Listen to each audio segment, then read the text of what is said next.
टुनटुनी गरीब माँ बाप की बेटी थी। इसी तरह उसके माँ बाप ने उसकी शादी जंगल में रहने वाला बंटी नाम के कबूतर से कर दी थी। कुछ दिन बाद टुनटुनी के ससुराल वालों ने दहेज की डिमांड करने लगे। बंटी की माँ बबली कबूतर बोलती है, टुनटुनी अब तो जाके अपनी मायके से कुछ पैसे लेकर आ, ताकि मेरा बेटा कोई अच्छा सा बिजनेस कर सके। टुनटुनी बोलती है, माँ जी मेरे माँ बाप तो बहुत गरीब है, कहाँ से वो मुझे पैसे देंगे। सास बोलता है, मैं कुछ नहीं जानती, अगर तुझे इस घर में रहना है तो जाकर अपने मायके से पैसे लेकर आ। टुनटुनी रोती है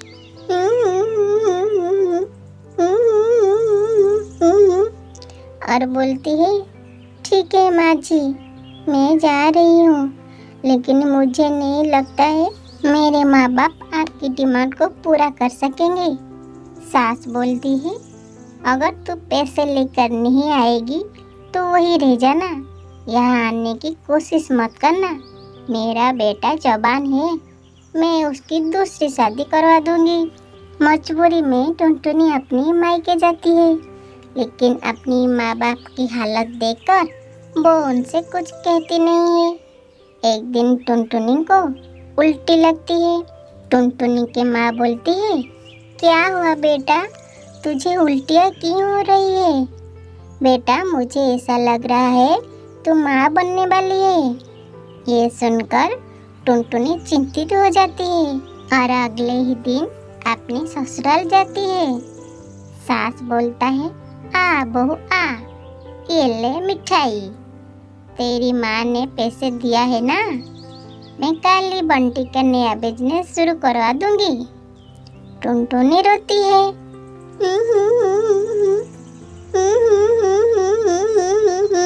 और कहती है, माँ जी मेरे माँ बाप ने मुझे कोई पैसे नहीं दिए, उनकी हालत देखकर मैं तो उनसे पैसों की बात नहीं कर पाई। सास बोलती है, तू यहाँ क्यों खड़ी है, चल निकल मेरे घर से। अब मैं अपनी बेटे का दूसरी शादी किसी अच्छे बाली चिड़ा के घर में करूँगी। ऐसा कहकर टुनटुनी के सास बबली कबूतरी उसे धक्के मारकर घर से बाहर निकाल देती है। टुनटुनी रोती रोती अपने मायके जाती है और समय आने पर एक नन्ही चिड़िया को जन्म देती है। टुनटुनी दूसरों के घर में झाड़ू पोछा करके अपनी बच्ची को पालने लगती है।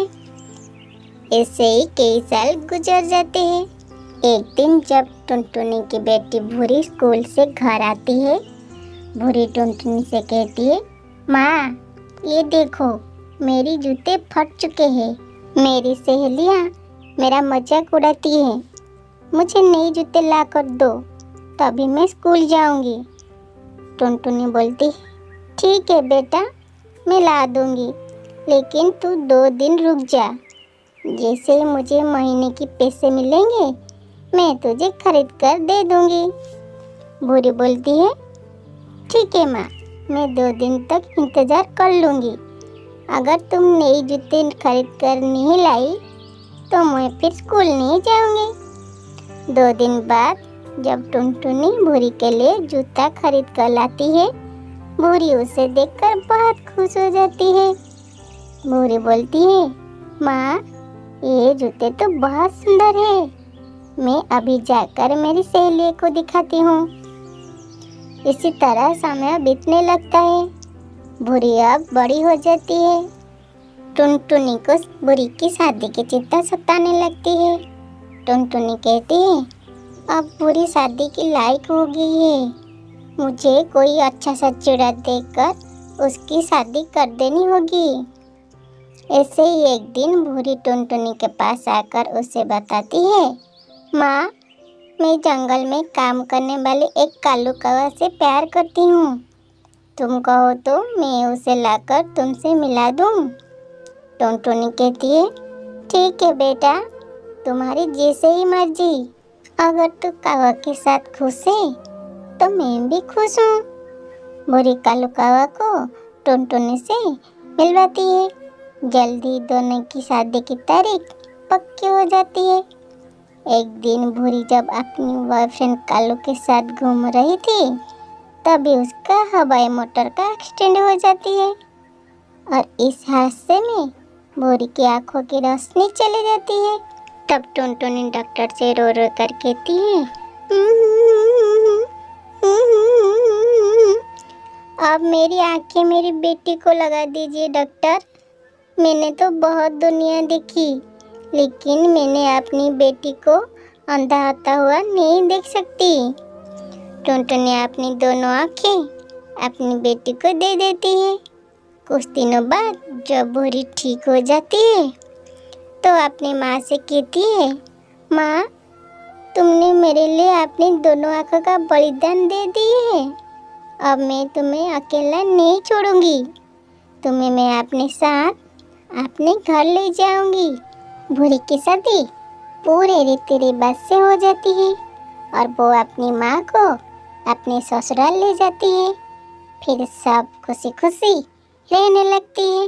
दोस्तों, हमें इस कहानी से यह सीख मिलता है कि समाज में यौतुक एक व्याधि है। किसी भी माँ बाप से यौतुक लेना कानूनी अपराध है। हम सब मिलकर उसके लिए स्वर उठाना चाहिए, तभी यौतुकवादी समाज से उठेगा। और दुनिया में सबसे प्यारी योद्धा माँ होती है। वो अपने जान से खेलकर अपने बच्चों की रक्षा करती है। इसलिए हमें सदा उनका ख्याल रखना चाहिए, उनका सेवा करना चाहिए, तभी हम खुश रह पाएंगे। सुंदरबन के जंगल में टुन्नू और उसका पत्नी टुन्नी और उनका बेटे टुनटुनी साथ मिलकर रहते थे। टुन्नू अपनी पत्नी टुन्नी और अपनी बेटी टुनटुनी से बहुत प्यार करता था। टुन्नू बोलता है, मैं तुम दोनों के बिना जीवित रहने की कल्पना भी नहीं कर सकता।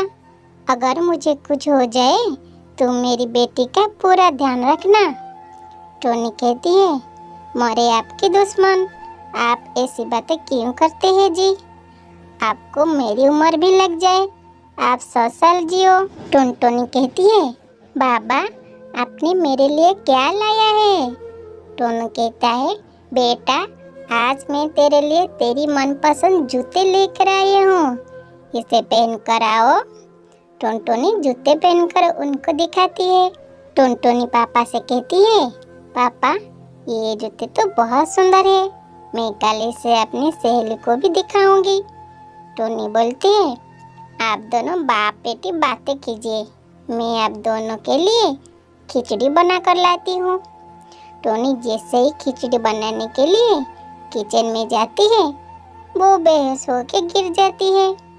टुनटुनी पापा को बुलाती है, पापा, जल्दी आओ, देखो माँ गिर गई है। टुन्नू दौड़कर वहाँ पर आती है। टुन्नू कहता है, ये क्या हो गया? मैं अभी डॉक्टर को लेकर आती हूँ। टुन्नू डॉक्टर को घर लेकर आता है। डॉक्टर टुन्नी का चेकअप करते हैं और कहते हैं, बधाई हो, आपकी पत्नी माँ बनने वाली है। अब आप उनका बहुत ख्याल रखना होगा। डॉक्टर के जाने के बाद टुन्नू टुनटुनी से कहती है, तुझे ही तेरा माँ का ख्याल रखना होगा, मैं तो ऑफिस चला जाऊँगा। टुनटुनी कहती है, ठीक है पापा, अब मैं माँ का ख्याल रखूँगी, उन्हें एक भी काम करने नहीं दूँगी। टुन्नी बोलती है, क्यों? मुझे क्या हुआ है? मैं क्यों काम नहीं करूँगी? टुनटुनी कहती है, माँ, डॉक्टर ने आपको आराम करने के लिए कहा है। मैं कुछ नहीं जानती हूँ, मैं आपकी एक भी नहीं सुनूंगी। अब से घर का सारा काम मैं करूँगी। मैं अभी जाकर पापा के लिए खिचड़ी बना कर लाती हूँ। टुन्नी कहती है, अच्छा मेरी माँ, जा और संभाल कर बनाना। टुनटुनी खिचड़ी बनाने जाती है और चावल का डब्बा गिरा देती है। टुन्नी बोलती है, अरे क्या तोड़ दिया, संभाल कर काम करो। टुनटुनी कहती है, वो कुछ नहीं माँ, वो चावल का डब्बा नीचे गिर गया था। थोड़ी देर बाद टुनटुनी खिचड़ी बना कर लाती है। टुनटुनी कहती है, पापा, ये लो खिचड़ी और खाकर बताओ कैसी बनी है। टुन्नू खिचड़ी खाता है और कहता है खिचड़ी तो बहुत अच्छी बनी है। टुन्नी तुम भी खिचड़ी खाकर देखो। टुन्नी कहती है बाकी खिचड़ी बहुत अच्छी बनी है। टुनटुनी कहती है माँ आज रात का खाना मैं ही बनाऊंगी। टुन्नी कहती है बेटा मैं बना लूंगी, तुम इतनी परेशान मत हो। तभी टुनटुनी कहती है नहीं माँ तुम आराम करो, मैं कुछ भी बनाकर पापा को खिला दूंगी, तुम भी खा लेना। धीरे धीरे समय गुजरने लगता है। टुनटुनी टुन्नी को कुछ भी काम करने नहीं देती थी। फिर एक दिन टुन्नी के माँ मीनू चूड़िया उसके घर आती है और कहती है टुन बेटा मैं टुनटुनी और टुन्नी को अपने साथ अपने घर ले जाना चाहती हूँ। ये छोटी सी बच्ची कब तक अपनी माँ का देखभाल करती रहेगी।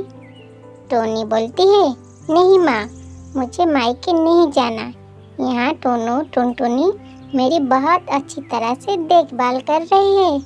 मेरी बेटी बहुत सियानी है, वो मुझसे बहुत प्यार करती है। मिनी चिड़िया कहती है अच्छा ठीक है, टोनी की बच्चा हो जाए तब मायके आ जाना, अब मैं चलती हूँ। एक दिन अचानक टोनी के पेट में दर्द होने लगती है। उस समय में टुन्नू जंगल में लकड़ियाँ लेने गया था।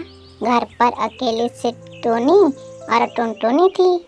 टोनी कहती है टुनटुनी बेटा मेरे पेट में बहुत जोर से दर्द हो रहा है, मुझे जल्दी अस्पताल ले चल, लगता है तेरे भाई का आने का समय हो गया।